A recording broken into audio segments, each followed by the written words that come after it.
Hello दोस्तों, welcome my YouTube channel. दोस्तों आज आप सबके लेकर आए हैं यूपी ट्रिपल एस सी पेट के लिए मोस्ट इम्पॉर्टेंट प्रैक्टिस सेट। दोस्तों इससे पहले आप सबको बहुत सारा प्रैक्टिस सेट करवाया जा चुका है।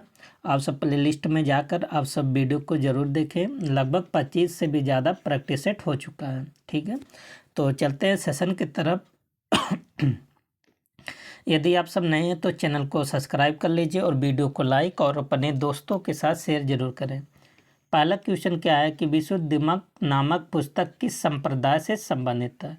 तो ये बौद्ध धर्म से संबंधित है, हीनयान संप्रदाय से। ठीक है, और इसकी रचना कौन किए थे? बुद्ध घोष ने किया था। इस पुस्तक की रचना कौन किया है? बुद्ध घोष। और ये किससे संबंधित है? बौद्ध सिद्धांतों पर आधारित एक पुस्तक है। ठीक है, तो पहले का आंसर क्या बन जाएगा? ए बन जाएगा। क्वेश्चन नंबर 2 कह रहा कि हर्ष के साम्राज्य की राजधानी थी। मतलब हर्ष ने अपनी राजधानी किसको बनाया था?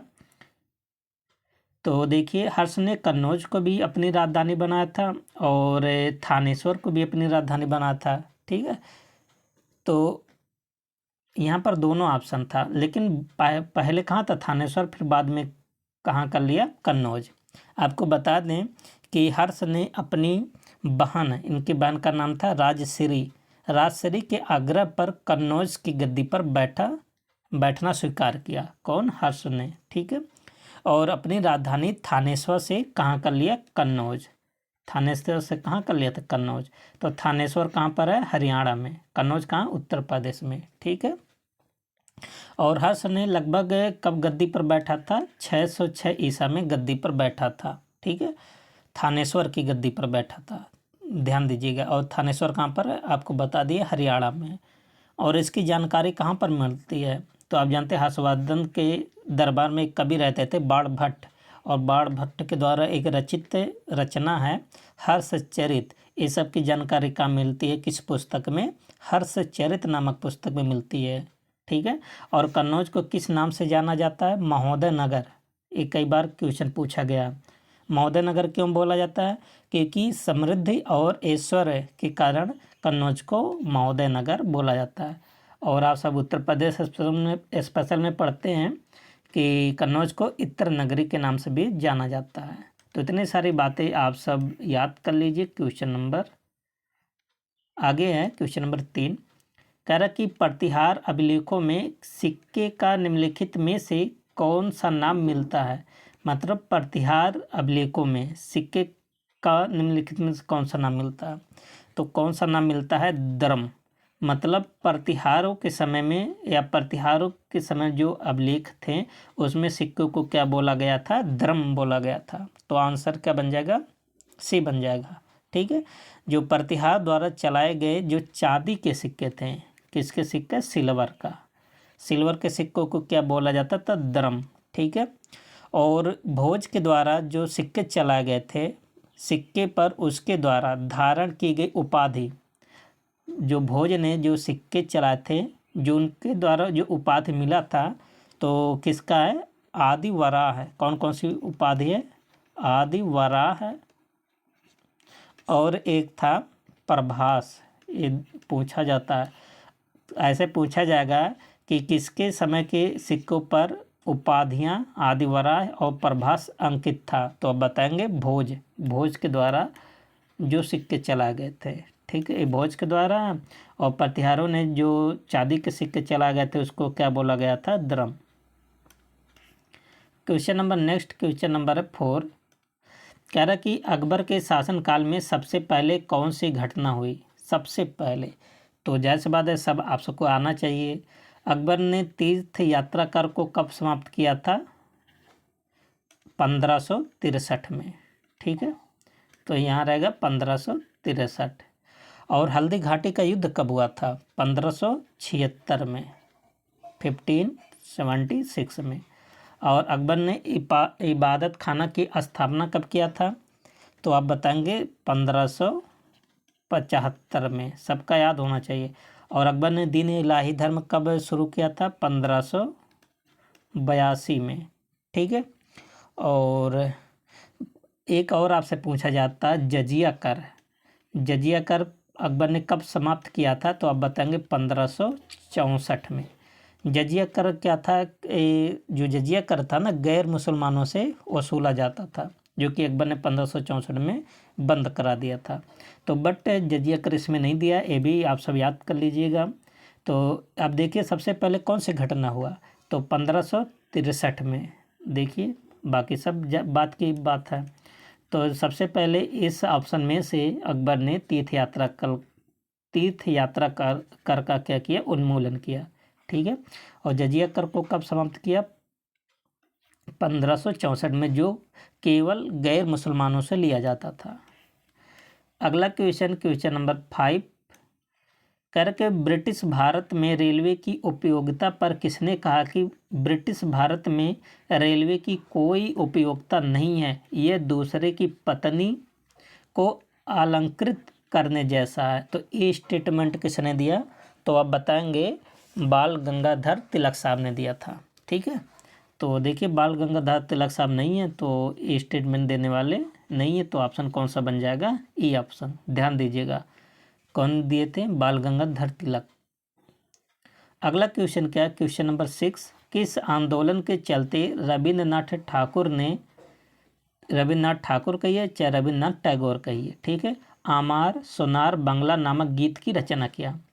तो आप जानते हैं बंगाल का विभाजन 16 अक्टूबर 1905 को बंगाल का विभाजन हुआ, और इसी प्रतिक्रिया में आप कह सकते हैं इसी आंदोलन में कौन सा, बंगाल विभाजन के खिलाफ एक आंदोलन चलाया गया था, उसका नाम था स्वदेशी आंदोलन।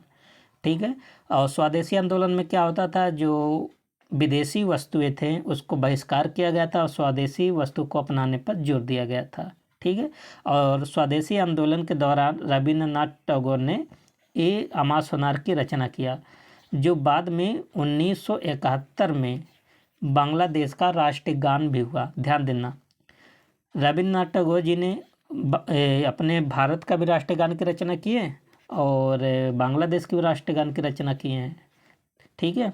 तो किसके समय किया था, स्वदेशी आंदोलन के समय 1905 में स्वदेशी आंदोलन चलाया गया था। ठीक है।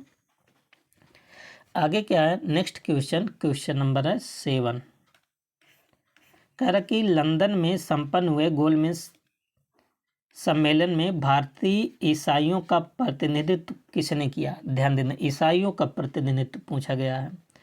तो ईसाइयों का प्रतिनिधित्व कौन किए थे, केटी पाल साहब ने किए थे। ऑप्शन यहाँ क्या बन जाएगा, डी बन जाएगा। तो प्रथम गोलमेज सम्मेलन की बात करें, कब शुरू हुआ था प्रथम गोलमेज सम्मेलन, तो आप बताएंगे 12 नवंबर 1930 को प्रथम गोलमेज सम्मेलन शुरू हुआ था। ठीक है।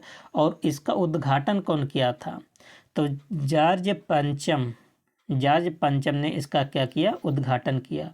और इसके समय में जो सम्मेलन की अध्यक्षता हुआ था प्रथम गोलमेज सम्मेलन के, इसकी अध्यक्षता कौन किए थे, ब्रिटिश पीएम थे उस समय। पीएम कौन थे, रैमजे मैकडोनाल्ड। तो ब्रिटिश पीएम ने इसकी अध्यक्षता किए थे, कौन, रैमजे मैकडोनाल्ड ने।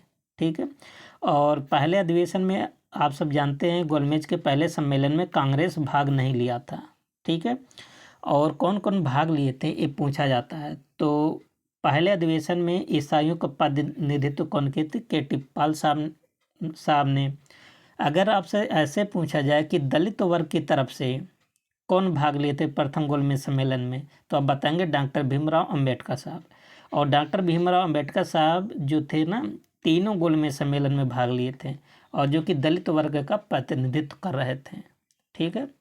अगर आपसे ये भी पूछा जाए कि सिखों का प्रतिनिधित्व कौन किए थे, सिख, तो आप बताएंगे सरदार पूर्ण सिंह। तो सरदार पूर्ण सिंह भी भाग लिए थे पहले गोलमेज सम्मेलन में, जो कि सिखों का प्रतिनिधित्व किए थे।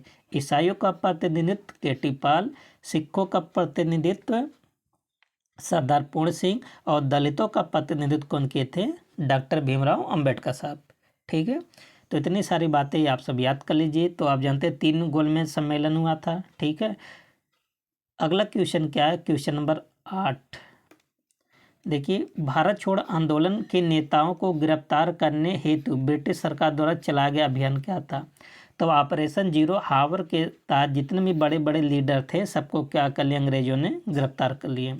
और भारत छोड़ो आंदोलन को और किस नाम से जाना जाता है? अगस्त क्रांति। कब हुआ था? 8 अगस्त 1942 को। ठीक है, तो इसका आंसर क्या बन जाएगा? 8 का आंसर क्या बन जाएगा? बी बन जाएगा। अगला क्वेश्चन नंबर 9 क्या है कि 1929 में नागपुर में संपन्न all India trade union Congress की अध्यक्षता किसने किया था? तो 1929 में जो all India trade union Congress की अध्यक्षता है ना, कौन किए थे? पंडित जवाहरलाल नेहरू साहब किए थे। ठीक है, तो ऑप्शन क्या बन जाएगा? ए। अगर हम बात करें भारत में ट्रेड यूनियन कांग्रेस, क्या चीज़? ट्रेड यूनियन कांग्रेस की स्थापना कौन किए थे? तो आप बताएंगे एम जोशी ने किया था। तो इसकी स्थापना कौन किए थे? एम जोशी। कब? 1929 को। ठीक है, और अगर पूरा सॉरी गलत हो गया, यहाँ थोड़ा देखिए, एम जोशी ने किए थे तो बात सही है, अभी 1929 नहीं आएगा। इसकी स्थापना हुआ था 31 अक्टूबर 1920 को इसकी स्थापना हुआ था। ठीक है, किसका? ट्रेड यूनियन कांग्रेस की। और जिसके पहले अध्यक्ष बने थे लाला लाजपत राय साहब। ये कई बार एग्जाम में पूछा गया, लाला लाजपत राय साहब इसके पहले अध्यक्ष बने थे। ठीक है, और इस संगठन का जो पहला विभाजन हुआ था 1929 में हुआ था। 1929 में पहला विभाजन हुआ था। कहाँ पर? नागपुर अधिवेशन में, जिसकी अध्यक्षता कौन कर रहे थे?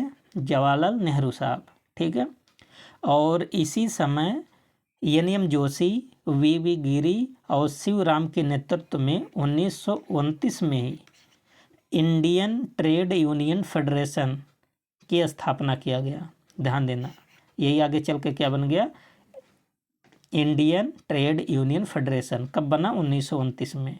ठीक है, आगे क्या है? क्वेश्चन नंबर 10 कह रहा कि निम्नलिखित में से किस आंदोलन में महिलाओं की भागीदारी सर्वाधिक मानी जाती? मतलब ऐसा आंदोलन कौन सा था जिसमें महिलाएं बढ़ चल के भाग लिया? तो आप बताएंगे नमक सत्याग्रह।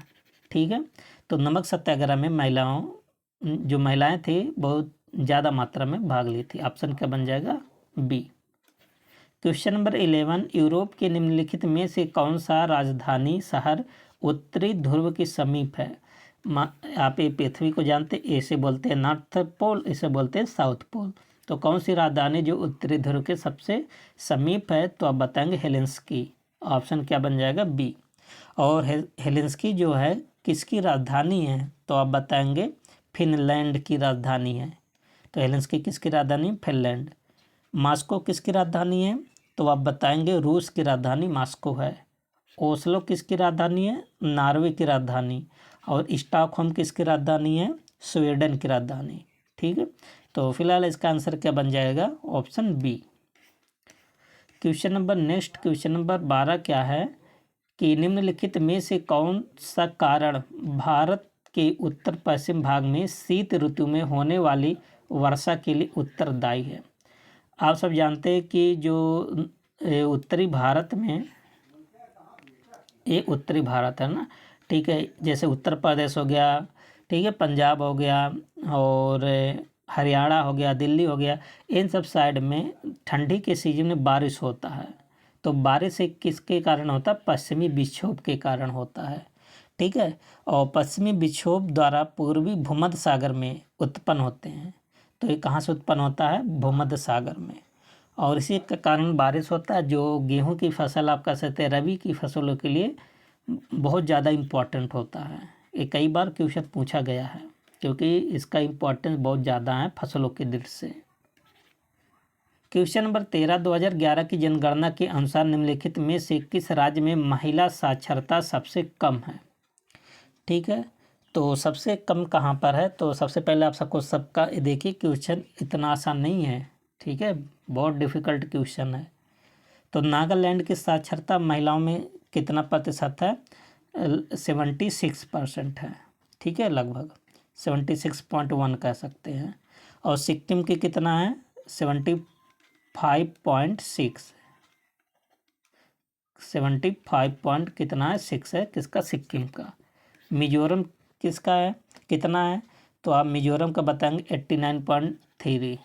ठीक है, और त्रिपुरा का कितना महिला साक्षरता में है, तो त्रिपुरा बताएंगे 82.7।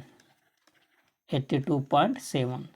तो इन ऑप्शन में से सबसे कम किसका नज़र आ रहा है, तो सिक्किम का नज़र आ रहा है। ठीक है, तो ऑप्शन क्या बन जाएगा, डी। इसी प्रकार बिहार का अगर आप सबसे पूछे तो 51.5 है बिहार का। अरुणाचल प्रदेश का कितना है, 57.7। ठीक है, और मणिपुर का कितना है, तो आप बताएंगे 72.4।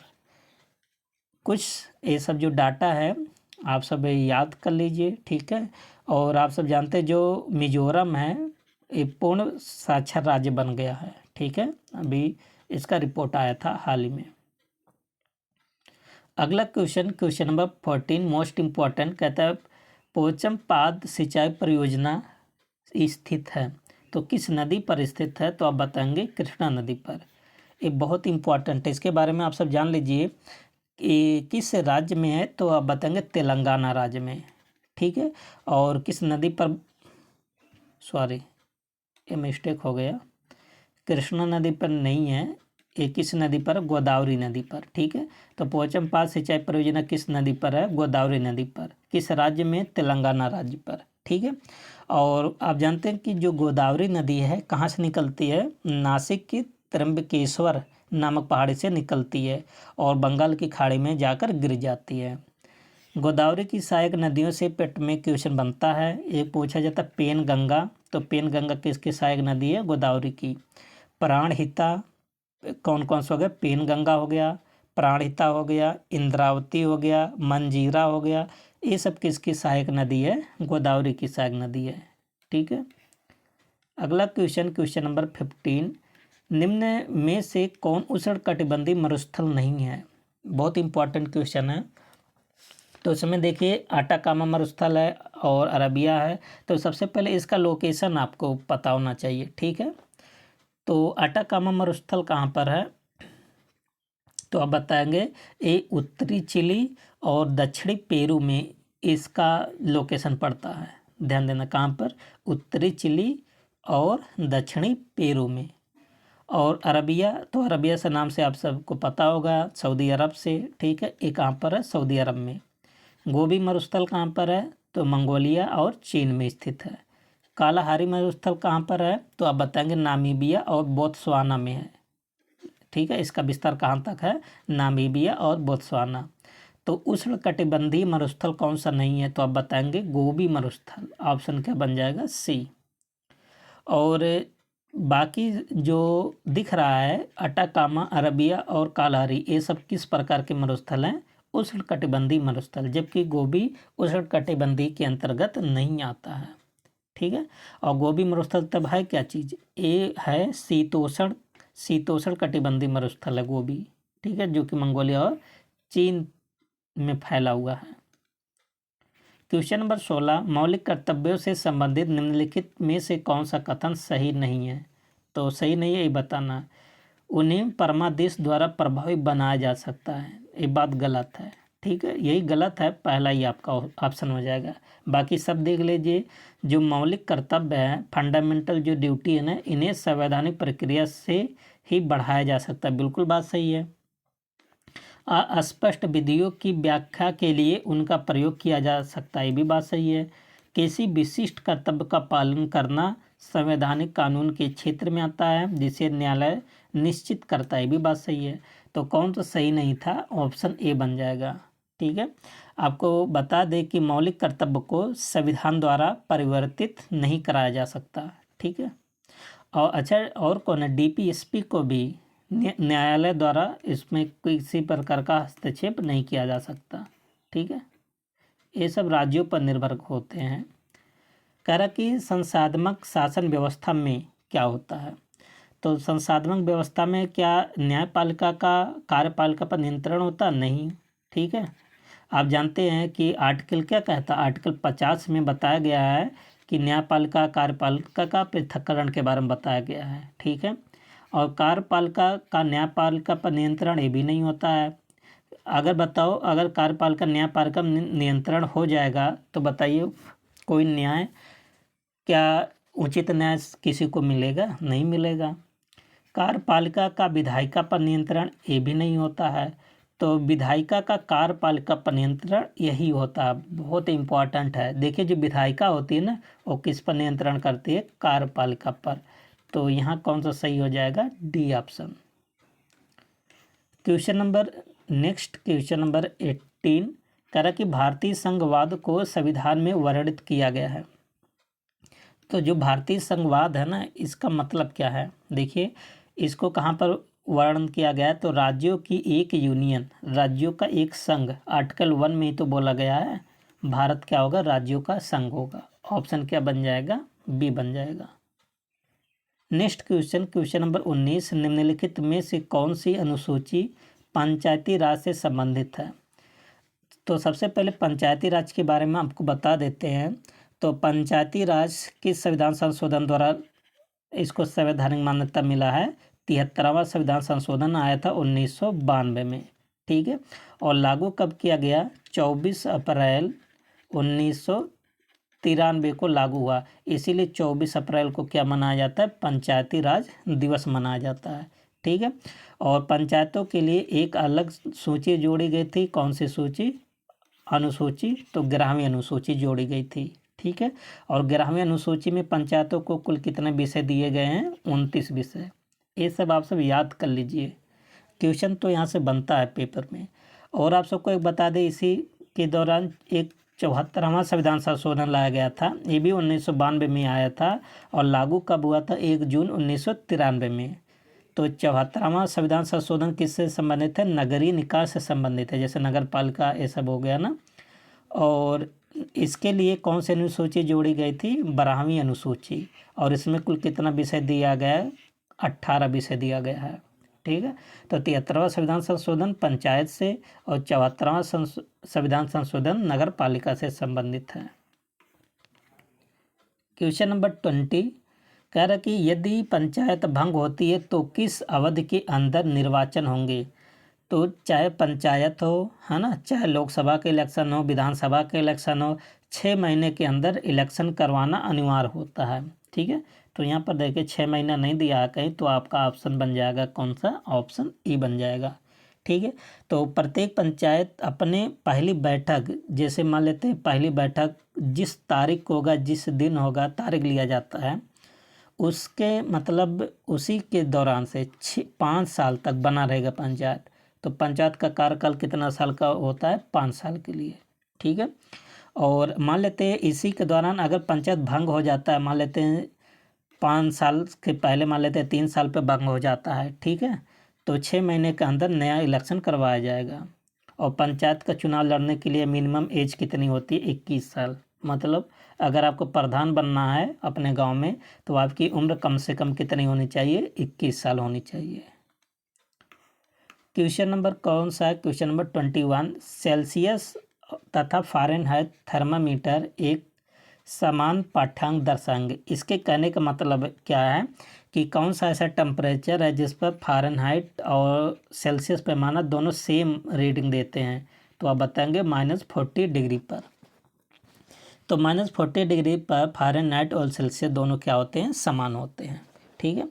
और कभी कभी ये मतलब चेंज करने के लिए देता है सेल्सियस को फ़ारेनहाइट में, फ़ारेनहाइट को सेल्सियस में। तो एक फार्मूला आपको बता दे रहे हैं। तो 100 बाई कितना आप सब याद कर ले? सी, और F -32/180। और ये फार्मूला सबको याद होना चाहिए। एक किस में कन्वर्ट करता है? सेल्सियस को फ़ारेनहाइट में, फ़ारेनहाइट को सेल्सियस में। F मतलब क्या? फ़ारेनहाइट। सी मतलब क्या? सेल्सियस। ये फार्मूला आप सबको याद होना। एक होता है र्यूमर टेम्परेचर, तो इसी के बराबर होता है R/180। र्यूमर में बहुत कम पूछता है, ठीक है।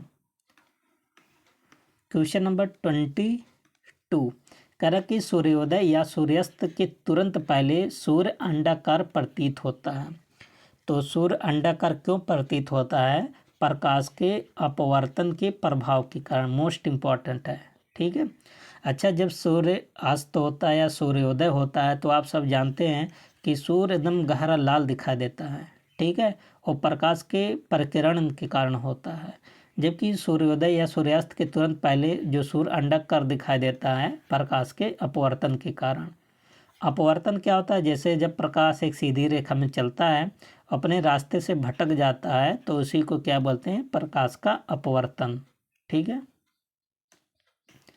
आगे क्या है? क्वेश्चन नंबर 23, दूध उदाहरण है। तो दूध एक क्या है? दूध एक पायस है। ठीक है, ऑप्शन क्या बन जाएगा? बी। क्वेश्चन नंबर 24, हृदय की धड़कन नियंत्रित करने के लिए निम्न में से कौन सा खनिज आवश्यक है? तो हृदय की धड़कन को नियंत्रित करने के लिए पोटेशियम खनिज का उपयोग किया जाता है। ऑप्शन क्या बन जाएगा? सी बन जाएगा। और क्या है? क्वेश्चन नंबर 25, अच्छा, लोहा किस में यूज होता है? ब्लड, खून बढ़ाने में। इसलिए कहा जाता है कि जो हरीदार पत्तियां हरीदार जो सब्जियां हैं उसको खाना चाहिए, क्योंकि उसमें आयरन ज़्यादा मात्रा में मिलता है। ठीक है, निम्नलिखित में से कौन सा पदार्थ विटामिन ए का प्रचुरतम स्रोत है? मतलब सबसे ज़्यादा विटामिन ए किस में मिलता है? तो आप बताएंगे गोल्डन धान में, राइस में। ठीक है, तो विटामिन ए सबसे ज़्यादा कहाँ पर मिलता है? राइस में। ठीक है, और खट्टे फलों में क्या मिलता है? विटामिन सी मिलता है। अगला क्वेश्चन, क्वेश्चन नंबर 26 क्या है? देखिए, कर कि भारत ने मिश्रित अर्थव्यवस्था की अवधारणा को निम्नलिखित में से किसके अंतर्गत स्वीकार किया है? तो आप जानते हैं कि भारत की अर्थव्यवस्था किस प्रकार है? तो आप बताएंगे मिश्रित अर्थव्यवस्था। तो ये किस समय अपनाया था? द्वितीय पंचवर्षीय योजना के दौरान इसको अपनाया था। बहुत इंपॉर्टेंट क्वेश्चन है। अच्छा, अगर ये आपसे पूछा जाए कि मिश्रित अर्थव्यवस्था के जनक कौन है, तो आप बताएंगे professor John Maynard Keynes. Professor John Maynard Keynes साहब इसके क्या है? जनक माने जाते हैं मिश्रित अर्थव्यवस्था के। क्वेश्चन नंबर 27, निम्नलिखित में से कौन फसलों के न्यूनतम समर्थन मूल्य निर्धारण संबंधी संस्तुति करता है? तो न्यूनतम समर्थन मूल्य का मतलब एमएसपी होता है। ठीक है, 22 फसलों को दिया जाता है, तो गन्ना के लिए एफआरपी दिया जाता है। ठीक है, तो 1965 में एपीसी मतलब कृषि मूल्य आयोग बना था। कब? 1965 में पूछा जाता है।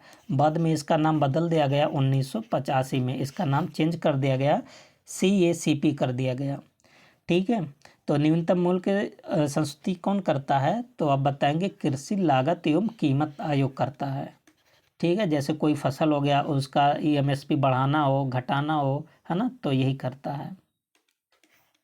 क्वेश्चन नंबर 28, सहकारिता क्षेत्र में भारत का सबसे बड़ा उर्वरक कारखाना है। सहकारिता क्षेत्र की बात कर रहा है, तो सहकारिता क्षेत्र में सबसे बड़ा उर्वरक कारखाना कहाँ? फूलपुर में। तो ये कहाँ पर? उत्तर प्रदेश में। ये कहाँ पर है? प्रयागराज में। ठीक है, ऑप्शन क्या बन जाएगा? ए। क्वेश्चन नंबर 29, निम्नलिखित में से किस वर्ष सूक्ष्म लघु एवं मध्यम उद्यम विकास अधिनियम, जिसे बोलते MSMED, पारित किया गया? तो MSMED है, एक होता है MSME। ठीक है, एक है MSMED। ये अधिनियम कब पारित किया गया था? तो आप बताएंगे भारत सरकार के द्वारा पारित किया गया था 2006 में। तो यहाँ पर नई ऑप्शन है, तो ऑप्शन क्या बन जाएगा? ई। कब भारत सरकार ने इसको पारित किया? 2006 में। अगला क्वेश्चन क्या है? क्वेश्चन नंबर 30, उपभोक्ता संरक्षण अधिनियम 2019 के प्रावधान कब से प्रभावी हैं? उपभोक्ता संरक्षण अधिनियम जो 2019 का है, इसे कब से लागू किया गया? तो आप बताएंगे 20 जुलाई 2020 से लागू किया गया।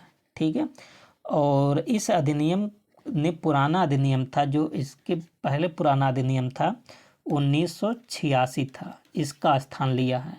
ठीक है, क्वेश्चन नंबर 31 कह रहा कि चित्रकला की निम्नलिखित में से कौन सी शैली महाराष्ट्र की है? तो वर्ली शैली कहाँ का है? महाराष्ट्र का। और मधुबनी कहाँ का है? बिहार का है। वर्ली जो शैली है, चित्रकला शैली है ना, एक है वर्ली जनजाति। तो ये वर्ली जनजातियों से संबंधित है वर्ली शैली, जो कि किस राज्य से संबंधित है? महाराष्ट्र से। ठीक है, क्वेश्चन नंबर 32 कह रहा है कि प्रवासी भारतीय दिवस कब मनाया जाता है? ये भी क्वेश्चन कई बार पूछा गया, तो आप बताएंगे 9 जनवरी को। क्यों 9 जनवरी को मनाया जाता है? क्योंकि 9 जनवरी 1915 को महात्मा गांधी जी दक्षिण अफ्रीका से भारत आए थे, और इसी के उपलक्ष्य में 9 जनवरी को क्या मनाया जाता है? प्रवासी दिवस। ये कब से मनाया जाना शुरू हुआ? 2003 से। 2003 से हर साल मनाया जाता था, ठीक है, प्रत्येक वर्ष। लेकिन जब मोदी जी आए 2000 आए थे तो 2014 में, लेकिन 2015 से क्या हुआ कि अब ये हर साल नहीं मनाया जाता, प्रत्येक 2 वर्ष पर अब एक बार मनाया जाता है, ठीक है। लेकिन जब 2000 से शुरू हुआ था, 2003 से शुरू हुआ था, 2003 से 2015 तक हर साल मनाया जाता था। लेकिन 2015 में इसको अब 2 साल में एक बार मनाया जाने लगा, ठीक है। अगला क्वेश्चन नंबर 33, भारतीय फुटबॉल संघ की स्थापना किस वर्ष हुआ? ध्यान देना, भारतीय फुटबॉल पूछ रहा है। तो भारतीय फुटबॉल संघ की स्थापना कब हुआ था? तो आप बताएंगे 1893 में हुआ था, ठीक है। इसका आंसर क्या बन जाएगा? Option D. और पूरे भारत में फुटबॉल को नियोजित करने के लिए एक बना है AIFF, है ना। इसका गठन कब हुआ? AIFF, all India football federation. इसकी स्थापना कब हुआ? 23 जून 1937 को। ये भी मोस्ट इम्पॉर्टेंट है, ऑल इंडिया फुटबॉल फेडरेशन की स्थापना 23 जून 1937 को किया गया। अगला क्वेश्चन क्या है? ये भी इम्पॉर्टेंट ही है। कह रहा कि निम्नलिखित में से किस राज्य की श्री क्या लिखा है? भ्रमंबा मल्लिकार्जुन मंदिर स्थित है। तो जो मल्लिकार्जुन मंदिर है एक किस राज्य में है? तो आप बताएंगे ये आंध्र प्रदेश में है। ऑप्शन क्या बन जाएगा? डी बन जाएगा। आपको बता दें जो मल्लिकार्जुन मंदिर है ये 12 ज्योतिर्लिंगों में से एक है, ठीक है, इसलिए इम्पोर्टेंट है। और इस ये किस नाम से प्रसिद्ध है? तो कैलाश मंदिर के नाम से प्रसिद्ध है मल्लिकार्जुन मंदिर। और किस राज्य में? आंध्र प्रदेश में। अगर नदी की बात करें तो ये मंदिर किस नदी के किनारे स्थित है? कृष्णा नदी के किनारे है। अगर पर्वत आप सबसे पूछे तो आप बताएंगे सैलम पर्वत, सैलम पर्वत पर स्थित है। तो मल्लिकार्जुन मंदिर किस पर्वत पर? सैलम पर्वत पर। और किस नदी के किनारे? कृष्णा नदी के किनारे। किस प्रदेश में है? आंध्र प्रदेश में है, ठीक है। तो इतने सारी बातें आप सब यहाँ से याद कर लीजिए। और मल्लिकार्जुन मंदिर को किस नाम से जाना जाता है? एक क्या चीज़ है? 12 ज्योतिर्लिंगों में से एक मंदिर है माना जाता है। क्वेश्चन नंबर 35 कह रहा कि भारतीय संविधान का कौन सा अनुच्छेद संसद को अपने द्वारा बनाए गए कानूनों के बेहतर प्रशासन के लिए अतिरिक्त अदालतें स्थापित करने की शक्ति देती है? इम्पॉर्टेंट है। जैसे ये संसद को शक्ति है, जैसे प्रशासन को और अच्छा सुदृढ़ बनाना है तो और अदालतें की स्थापना कर सकता है संसद। और ये किस आर्टिकल में कहा गया है? तो आप बताएंगे आर्टिकल 247 के तहत संसद और अधिक अदालतें की स्थापना कर सकता है, ठीक है। 247 आर्टिकल याद कर लीजिए। कह रहा कि अगला क्वेश्चन, पूर्व में भारत की सीमा किन किन देशों से लगाती? पूर्व की बात कर रहा है, ठीक है। ये जो पूर्व की सीमा भारत के किस राज्यों से लगाती है? तो आप जानते हैं पूर्व में क्या चीज़ है? म्यांमार है और क्या? बांग्लादेश है, ठीक है। तो ऑप्शन क्या बन जाएगा? डी बन जाएगा। आप जानते हैं कि पूर्व में भारत की सीमा किन 2 देशों को स्पर्श करती है? म्यांमार को और बांग्लादेश को। अच्छा, भारत की जो सीमा कुल कितने देशों को टच करती? 7 देशों को। और अगर जलीय देश की बात करें 2, तो 7 + 2 टोटल कितने? 9 देश हो जाएंगे। 9, 7 स्थलीय 2 जलीय है, ठीक है। जलीय में श्रीलंका आता है। अच्छा, 7 स्थलीय में कौन कौन सा आता है? तो आप बताएंगे जो भारत के पड़ोसी देश हैं, आपके सिलेबस में लिखा है पड़ोसी देश, यहाँ से क्वेश्चन बनता है।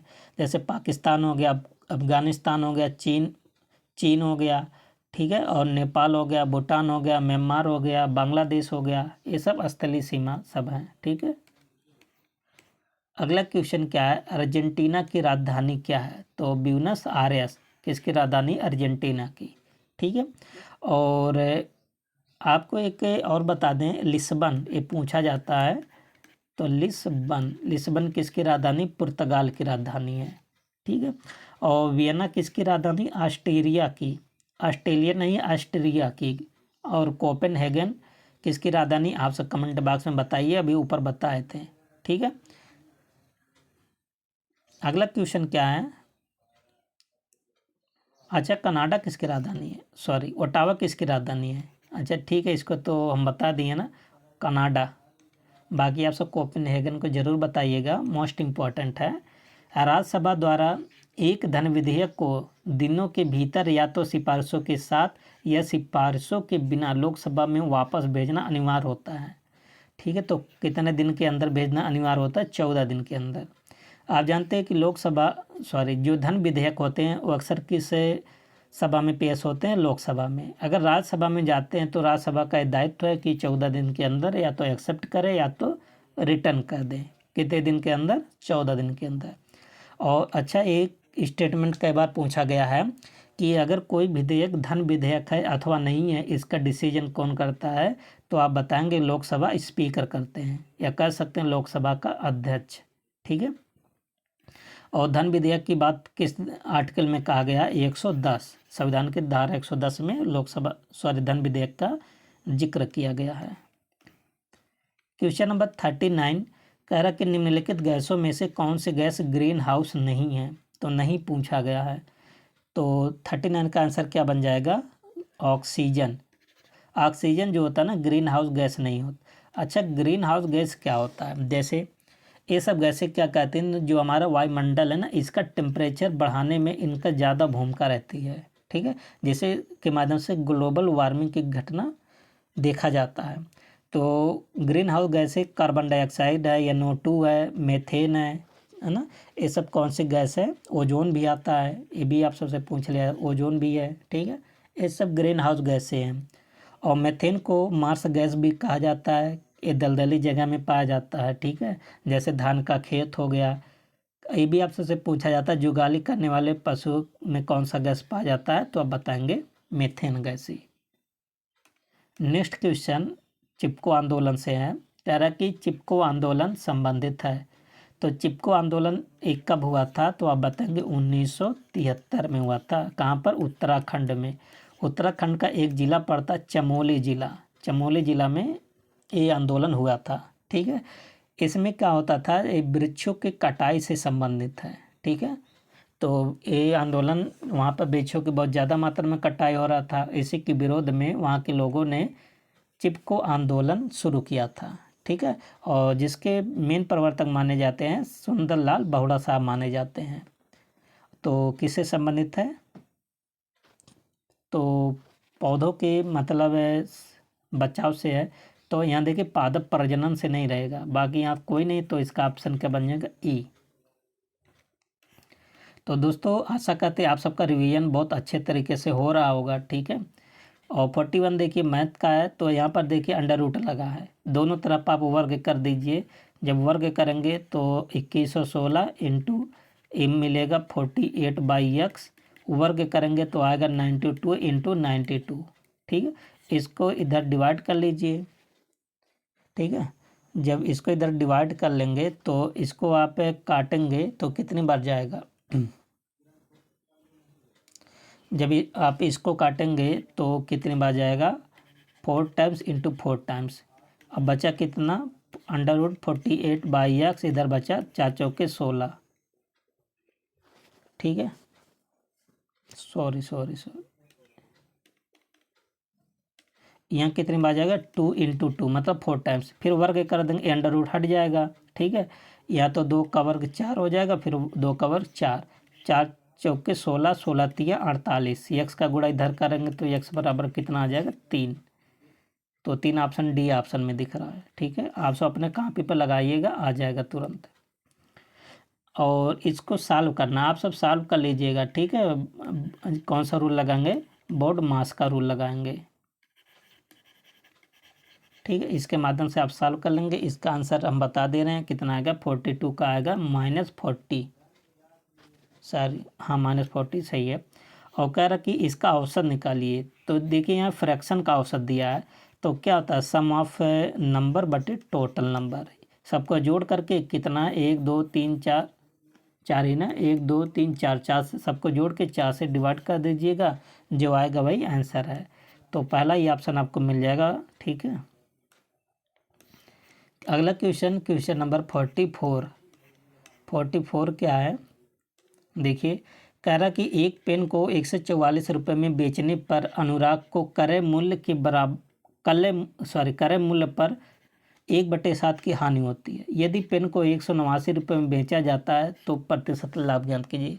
देखिए अगर मेन मेथड से लगाएंगे ये सब ना, बहुत बड़े बड़े सवाल हैं। ठीक है, तो देखिए ट्रिक से बताते हैं। CP और SP कह रहा कि क्रय मूल्य पर बेचा जाता है, तो अगर मान लेते इसका क्रय मूल्य 7 रुपये है, तो देखिए 7 का अगर आप 1/7 निकालेंगे तो कितना आएगा, 1।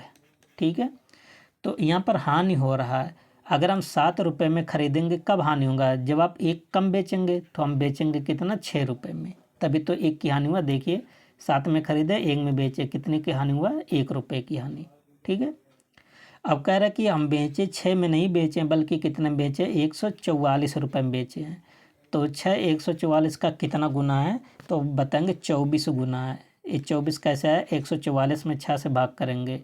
अगर SP 24 गुना है तो CP कितना होगा, ये भी 24 गुना ही होगा। तो CP का 7 का 24 गुना करेंगे, तो 24 गुना करेंगे, 7 चौक 28 के 8, हासिल कितना बचा, 2, और 7 7 दूनी 14, और 14 2 कितना, तो 16, 168 रुपये हो जाएगा। इसका मतलब हमारा CP कितना होगा, 168। ठीक है, अब कह रहा कि अब जो है वस्तु को, पेन को कितने रुपए में बेचा गया, 189 रुपये में। 168 में खरीदे, 189 में बेचे, तो कितने रुपए का यहाँ पर फायदा हुआ है, 21 रुपये। देखिए 9 में से 8 जाएगा 1, 8 में से 6 जाएगा 2, 21 रुपये। अब देखिए 21 रुपये का फ़ायदा कितने रुपए पर, 168 रुपये पर। प्रतिशत के लिए 100% से गुणा, 7 से कैंसिल कर दे, 7 3 21, 7 दूनी 14, 7 चौक 28, 3 अट्ठे 24, और 100/8 आ गया, 100/8। 100/8 का मतलब क्या होता है, 12.5%। ऑप्शन क्या बन जाएगा, B। नेक्स्ट क्वेश्चन नंबर 45 कह रहा कि यदि किसी कर्मचारी के वेतन में 15% की वृद्धि होती है और उसके बाद 15% की कमी होती है, तो उसके वेतन में कुल कितने %। देखिए कहीं भी अगर हम मान लेते हैं X% की वृद्धि और X% की कमी, तो इसमें हमेशा ओवरऑल आता है, कमी ही आता है। इसके लिए फार्मूला याद कर लीजिएगा, x²/100। तो यहाँ देखिए कितना है, 15 की कमी हो रहा, 15% की वृद्धि भी हो रहा, तो 15 का स्क्वायर बटे 100। 15 का स्क्वायर कितना होता है, 225/100। 2 जीरो 2 अंक पर दशमलव लगा दीजिए, तो कितना आएगा, 2.25% की कमी। इस घटना में हमेशा कमी ही आता है। ठीक है, तो ऑप्शन क्या बन जाएगा, D ऑप्शन। अगला क्वेश्चन क्या है कि एक निश्चित कोट भाषा में FAR को SARF लिखा जाता है और पिक को इतना लिखा जाता है, तो कोड भाषा, देखिए यहाँ सब केवल ट्रांसफ़र किया, मतलब इंटरचेंज किया। SAR को क्या लिखा गया, SARF ये लिखा गया ना। देखिए तो क्या किया, यस सब में कॉमन है, तो यस को ही छोड़ दे। देखिए क्योंकि सब में यस है, और इसमें भी देखिए यस एक्स्ट्रा शब्द है, तो यस तो सब में आएगा। बाकी इसको एक किया, बाकी दोनों को आपस में ऐसे रख दिया गया है। ठीक है, तो यहाँ भी यस पहले से शुरू होगा, और बाकी यहाँ लास्ट में क्या रहेगा, B। तो B से एक ही शब्द शुरू हो रहा, कौन सा, ऑप्शन नंबर D। तो 46 का कौन सा बन जाएगा, ऑप्शन D हो जाएगा। तो सब ऐसे चेंज हो जाएगा। ठीक है, बाकी सब ऐसे ऐसे रहेगा, सीधे सीधे। क्वेश्चन नंबर 47 कह रहा कि निम्नलिखित में से अन्य तीनों से असंगत संख्या युग्म का चयन कीजिए। मतलब वैसा आपको सेलेक्ट करना जो सबसे अलग हो। देखिए 16 का अगर हम कितना गुना करें, 16 का 4 गुना करें। ठीक है, 16 चौके 64, 4 गुना करके 1 जोड़ दें, 16 चौके 64, एक कितना हो जाएगा, 65। और 12 चौक 48, 48 में 1 जोड़ेंगे 49, ये भी फॉलो हो रहा है। और 8 चौक 32, 4 गुना 8 का 4 गुना 8 चौक 32, 32 में 1 जोड़ेंगे 33। तो ये भी सही है। तो 15 चौके 60 और 60 में अगर एक जोड़ेंगे कितना 61। तो लेकिन यहाँ क्या किया है 62, मतलब यहाँ एक नहीं जोड़ा बल्कि कितना जोड़ा 2, इसलिए सी ऑप्शन सबसे अलग है। मतलब इधर का जो अंक है 4 गुना करके सब में +1 किया गया है, जबकि सी वाले में +2 किया है 4 गुना करके। आगे क्या है कि 2020 का कैलेंडर कौन से वर्ष के समान होगा। तो आप जानते हैं 2020 लीप ईयर होते हैं। जो लीप ईयर होते हैं ना वो 28 साल बाद रिपीट होते हैं। ठीक है, अगर 20 में आप 28 जोड़ेंगे तो 48 आएगा। 48 तो 2048 दिया नहीं गया है। फिर आप 28 जोड़ दीजिए तो कितना मिल जाएगा 28, फिर 28 जोड़ दीजिएगा तो कितना आप सबका मिल जाएगा। तो 20 20 40 56। तो एक कब रिपीट होगा आप कह सकते हैं 2076 में रिपीट होगा, क्योंकि जो लीप ईयर होते हैं ना 28 साल बाद क्या होते हैं रिपीट होते हैं। कोई ऑप्शन में नहीं है तो ऑप्शन क्या बन जाएगा ई बन जाएगा। अगला क्वेश्चन ब्लड रिलेशन से कह रहा है कि माधवी एक तस्वीर की ओर इशारा करती हुई कहती है। ये स्वयं आप डायग्राम भी बना सकते हैं या स्वयं पर लागू करके भी इसको निकाल सकते हैं। माधुरी एक तस्वीर को इशारा करते हुए क्या कहती है कि यह मेरी माँ की एकमात्र बेटी का बेटा है। देखिए उसकी माँ की एकमात्र बेटी मतलब वो खुद ही हो गई। खुद ही हो गई मतलब उसका बेटा हो गया, मतलब खुद की बात कर रही है। तस्वीर वाला व्यक्ति माधवी से किस प्रकार बेटा ही लगेगा, खुद की बात कर रहा है ना। एकमात्र बेटी मतलब इकलौती बेटी स्वयं। तो बहुत आसान क्वेश्चन था 49 का पहला ऑप्शन। अगला क्वेश्चन है क्वेश्चन नंबर 50। देखिए स्टेटमेंट बेस है। कह रहा कि सभी तार पुस्तक हैं। सभी तार क्या हो गया पुस्तक हो गया, बुक हो गया। ठीक है, और सभी प्लेट पुस्तक हैं। सभी प्लेट जो हो गया क्या हो गया पुस्तक। देखिए सभी प्लेट इसके अंतर्गत आ गया पुस्तक के अंतर्गत। और कुछ वॉलेट प्लेट्स हैं। तो कुछ वॉलेट्स है प्लेट्स हैं। कुछ वॉलेट्स प्लेट कहाँ पर, प्लेट यहाँ पर है ना। कुछ वॉलेट्स क्या हो गया प्लेट हो गया। ठीक है, इस तरह से डायग्राम बनेगा। तो कौन सा इसमें सही है। कह रहा कि कुछ तार प्लेट्स हैं। देखिए तार यहाँ प्लेट्स यहाँ हैं, क्या इसके अंतर्गत आ रहा है। तो कुछ तार प्लेट्स हैं, क्या बात सही है। देखिए इससे कोई संबंध नहीं है। ठीक है, कुछ पुस्तकें तार हैं, बुक यहाँ है और तार यहाँ है, बिल्कुल बात सही है। और कुछ पुस्तकें वॉलेट्स हैं। कुछ पुस्तकें देखिए ये बुक है, ये पूरा बुक का एरिया ना, तो बुक वॉलेट्स, ये भी बात सही है। तो दूसरा और तीसरा सही है। तो 50 का आंसर क्या बन जाएगा बी बन जाएगा। ठीक है, अगला क्वेश्चन क्या है। अब देखिए इसके बाद इंग्लिश का पैसेज है। आप सब वीडियो को रोक करके ज़रूर लगाइएगा। ठीक है, और बहुत ज़्यादा हेल्प आपको करेगा। कह रहा कि one Oliver twist ask for more gravel. ठीक है, तो इसका आंसर क्या बन जाएगा 51 का A. The master screamed screamed loudly. 52 क्या है कि the boy held a meeting in order to decide. तो आप सब इसका आंसर क्या बता रहे हैं। Who would beat the tall boy for his wildness. ठीक है, क्वेश्चन नंबर 53 में आप सबको क्या चुनना है सिनोनिम्स चुनना है। ठीक है, तो इसका सिनोनिम्स क्या बन जाएगा। तो 53 का अगर आप बता रहे हैं कि आना डोरनेड तो पहला ऑप्शन सही हो जाएगा। 54 क्या select the most appropriate option to fill in the blank. The children's series यहाँ रहेगा रिकमेंडेड फॉर यंग लीडर्स। तो यहाँ पर कौन सा आर्टिकल भरा जाएगा तो इज रहेगा। ठीक है, और इंग्लिश का लास्ट क्वेश्चन है, क्योंकि 5 ही क्वेश्चन आप सबसे इंग्लिश का पूछा जाता है। तो यहाँ भरना ग्रामेटिकली करेक्ट सेंटेंस भरना है। तो if I that you were coming over I would have cancelled my programme. तो आई के बाद क्या भरा जाएगा। तो यदि आप सब बता रहे हैं हैड नोन तो ऑप्शन आप सबका क्या बन जाएगा, सी ऑप्शन। क्वेश्चन नंबर 56 कह रहा है कि निर्जल में कौन सी संधि है। इसका अगर आप संधि विच्छेद करेंगे ना, निह प्लस जल क्या बन जाएगा, निर्जल, तो ये विसर्ग संधि है, तो विसर्ग संधि ऑप्शन ए बन जाएगा, कोई नहीं है। जैसे निश्चल भी पूछता है, निह प्लस छल निश्चल, यहाँ भी विसर्ग संधि है।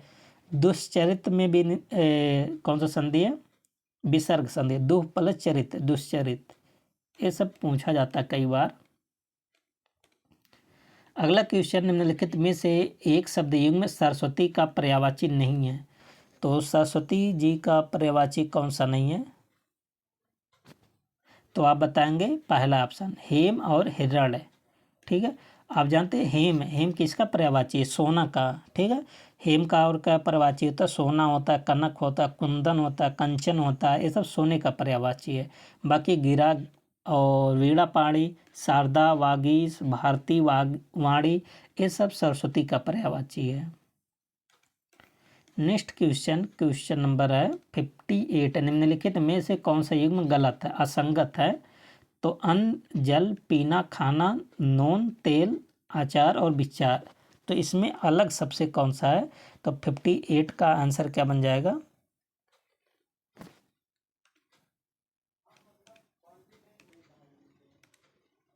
देखिए ये तो आप सब यूजली आप सब खुद ही यूज करते हैं ना, कहते हैं खाना पीना, हो गया कि नहीं हो गया ना, पीना खाना नहीं बोलते, क्या बोलते, खाना पीना बोलते हैं। तो अन्न, जल, आचार, विचार, नून, तेल बोलते हैं ना, लेकिन पीना खाना नहीं, तो खाना पीना आप सब बोलते हैं, सी ऑप्शन हो जाएगा। अगला क्वेश्चन, क्वेश्चन नंबर 59 कह रहा है कि जिसे वचन द्वारा व्यक्त नहीं किया जा सकता उसके लिए एक शब्द क्या है, तो जिसको वचन द्वारा व्यक्त नहीं किया जा सकता उसको बोलते हैं अनिर्वचनीय, ऑप्शन क्या बन जाएगा, डी ऑप्शन। ठीक है, नेक्स्ट क्वेश्चन, क्वेश्चन नंबर 60, अपने मुंह मियाँ मिट्ठू बनाना, इस मुहावरे का अर्थ क्या होता है, अपनी प्रशंसा खुद करना, तो यहाँ पर देखिए कोई नहीं ऐसा ऑप्शन है, तो ऑप्शन क्या बन जाएगा, ई, अपनी चर्चा नहीं होता, अपनी प्रशंसा स्वयं करना। ठीक है, और हिंदी का पैसेज है, आप सब वीडियो को रोक करके जरूर पढ़िएगा। ठीक है, क्वेश्चन नंबर 61 क्या है कि ईर्ष्या का काम क्या है, ईर्ष्या का काम क्या होता है, आप सब पैसेज में पढ़े होंगे, इसके किसी लिए यूज होता है, दूसरों को जलाने के लिए, तो 61 का आंसर क्या बन जाएगा, सी बन जाएगा। ठीक है, और गद्यांश में प्रयुक्त ध्येय का क्या अर्थ है, ध्येय, तो ध्येय का मतलब क्या, तो उद्देश्य, उद्देश्य होता है ना, आपका एम क्या है, तो 62 का आंसर क्या बन जाएगा, लक्ष्य। ठीक है, और 63 गद्यांश में ईर्ष्यालु व्यक्तियों की, तो गद्यांश में ईर्ष्यालु व्यक्तियों को क्या किया गया है, तो 63 का आंसर हो गया खिल्ली उड़ाई गई है, ऑप्शन क्या बन जाएगा, बी ऑप्शन। ये पैसे थोड़ा आसान है। ठीक है, आप सब इसमें सब सही कर सकते हैं। अपव्यय का क्या अर्थ होता है, अपव्यय का मतलब क्या होता है, ये भी आप सब बहुत सुने हैं, तो इसका मतलब है फिजूल खर्च करना, बिना मतलब का जब पैसा कोई खर्च करता है तो उसको अपव्यय बोलते हैं। 65 का गद्यांश का उपयुक्त शीर्षक क्या होगा, तो जो गद्यांश दिया गया है इसका शीर्षक क्या होगा, ईर्ष्या होगा। ठीक है, देखिए ईर्ष्या से कोई लाभ थोड़ी नहीं होता है ना, तो ईर्ष्या होगा, ऑप्शन ए बन जाएगा। अगला गद्यांश क्या है, आप सब इसको जरूर देखिएगा। 66 क्या है कि कार्य प्रणाली में पारदर्शिता का तात्पर्य क्या होता है, तो 66 का आंसर क्या आप सब बना रहे हैं, देखिए पारदर्शिता का मतलब क्या होता है, काम करने के ढंग में बरती गई स्वच्छ सोच, क्या हो सकता है, काम करने की इच्छा में ध्यान दी गई कमियां, और काम करने के ढंग में बरती गई दृढ़ता, और काम करने के ढंग में बरती गई चालाकी, ये तो होगा नहीं। ठीक है, तो इनमें से कोई नहीं होगा, ऑप्शन क्या बन जाएगा, ई बन जाएगा। पारदर्शिता का मतलब होता है काम में सही ढंग से भर्ती करना, मतलब कुशलता पूर्वक। एक माली का कार्य सरकारी सचिव के कार्य से भी बेहतर है यदि, तो एक माली का कार्य सरकारी सचिव से बेहतर किस प्रकार से हो सकता है, तो 67 का आप सब क्या बना रहे हैं,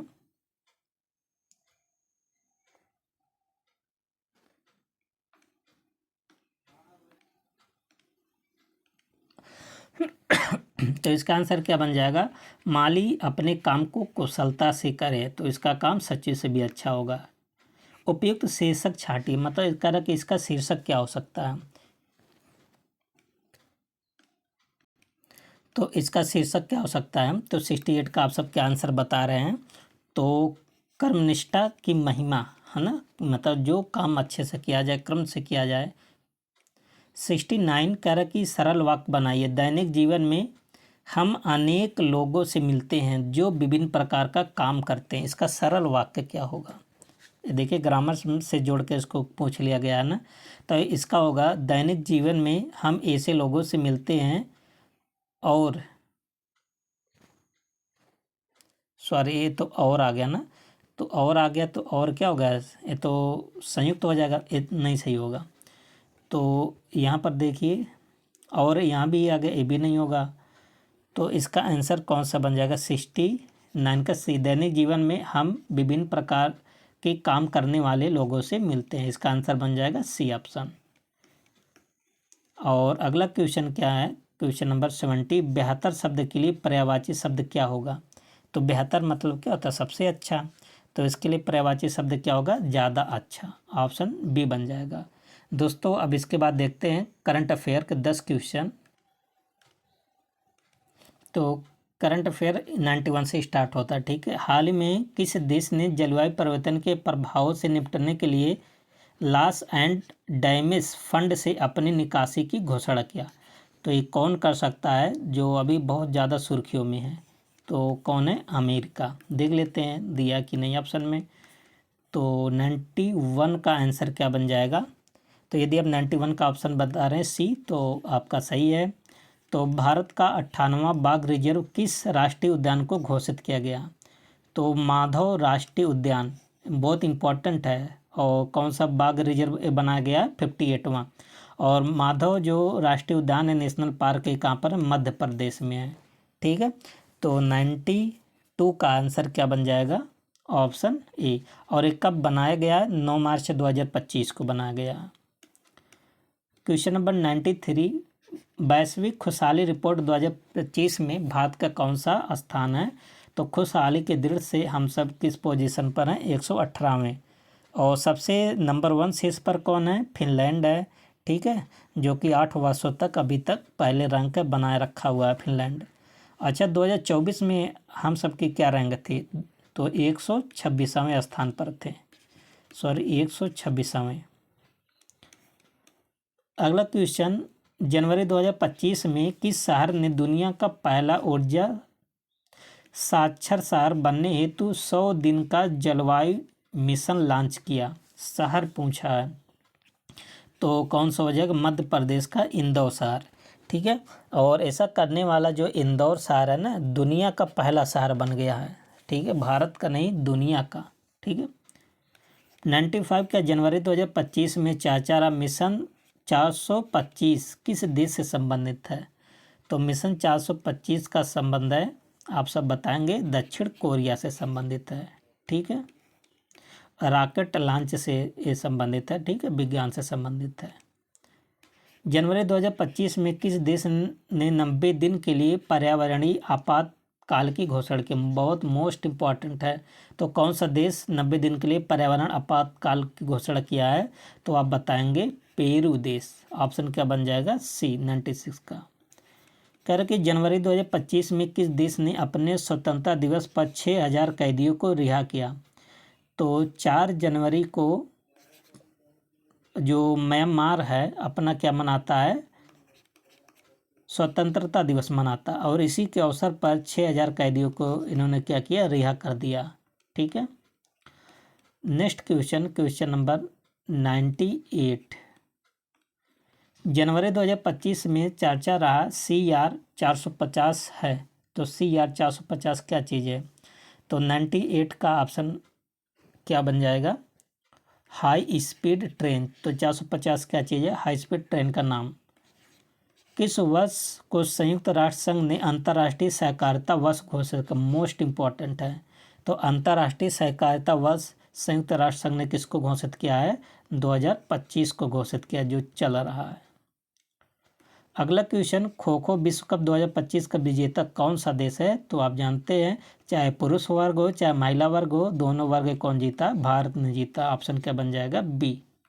दोस्तों, आप सबको ये सेशन कैसा लगा? आप सब अपनी राय को कमेंट बॉक्स में ज़रूर बताएं और मिलते हैं नेक्स्ट प्रैक्टिस सेट में। तब तक के लिए best of luck. Thank you and take care.